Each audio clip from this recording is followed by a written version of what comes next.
Get your free copy of the complete tutorial at www.teachucomp.com/free. When you create shapes, note that one of the available buttons in the options bar is the Paths button, located right here. You can click this button to draw a path instead of a shape.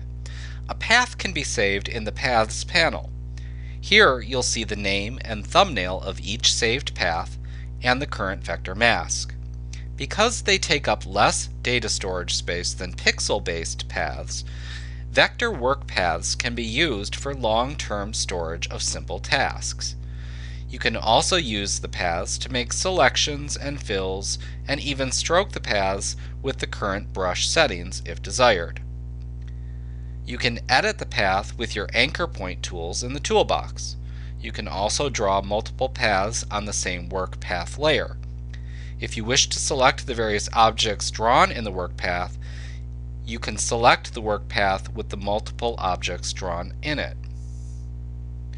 Use your shape and pen tools to create your path with the paths setting selected in the options bar. Go in here and we maybe create a couple of different ones here.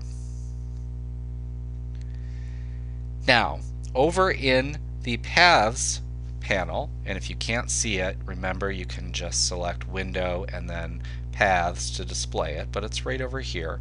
You'll see your work path. At the bottom of the Paths panel are a few buttons that you can use. For example, the first one is fill the path with the current foreground color. So we could click that and it would go ahead and accomplish that for us. You could also stroke the path with a brush to stroke the path with the current brush settings. Next, you can load the path as a selection to load the path as a selection. You can make the work path from selection, which makes a work path from a pixel-based selection. You can create a new path with that button there, which creates a brand new path for you. And then you can delete the path, of course, with the trash can icon there. Now, if you wish to save the current path, you can click the Options button up here and then select Save Path.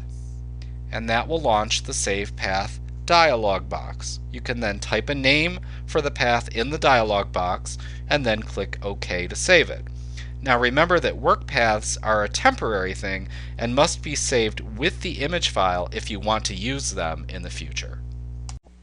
Like what you see? Pick up your free copy of the complete tutorial at www.teachucomp.com/free.